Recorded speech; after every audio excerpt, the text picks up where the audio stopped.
ഏതൊരാളെയും നാം സ്നേഹിക്കുന്നത് ആ വ്യക്തി ആരായിരിക്കുമെന്ന് ഓർത്താണ്.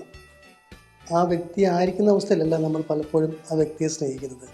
മറിച്ച് നമുക്ക് ആഗ്രഹിക്കുന്ന രീതിയിൽ, നമ്മൾ കാണാൻ ആഗ്രഹിക്കുന്ന രീതിയിൽ, അങ്ങനെയാണ് നമ്മൾ പലപ്പോഴും പലരെയും സ്നേഹിക്കുന്നത്. ഒരുപക്ഷെ നമ്മൾ ആഗ്രഹിക്കുന്ന പോലെയോ നമ്മൾ വിചാരിക്കുന്ന പോലെയോ മറ്റേ വ്യക്തി പെരുമാറുകയോ ഇടപെടുകയോ ചെയ്യാതിരിക്കുമ്പോൾ സ്നേഹത്തിൻ്റെ പേരിൽ നമ്മൾ കുറേ ശാഠ്യങ്ങളും പരാതികളും പരിഭവങ്ങളുമൊക്കെ ഉണ്ടാകും. ഒന്ന് ആലോചിച്ച് നോക്കിയാൽ ആ വ്യക്തി അതിനകത്ത് എന്ത് പഴിച്ചു?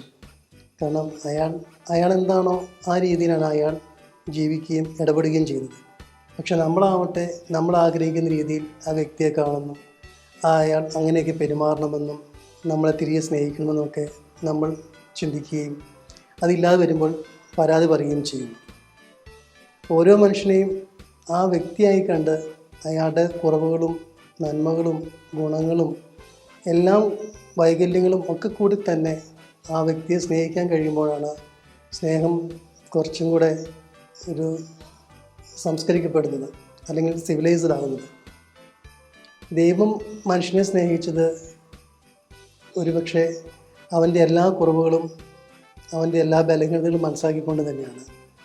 അപ്പോൾ ദൈവം മനുഷ്യനെ എന്തുമാത്രം സ്നേഹിച്ചു എന്ന് ഒന്ന് ചിന്തിക്കാനും ഒന്ന് ഓർമ്മിക്കാനും ധ്യാനിക്കാനുമുള്ള അവസരമാണ് ഓരോ ക്രിസ്മസ് കാലം.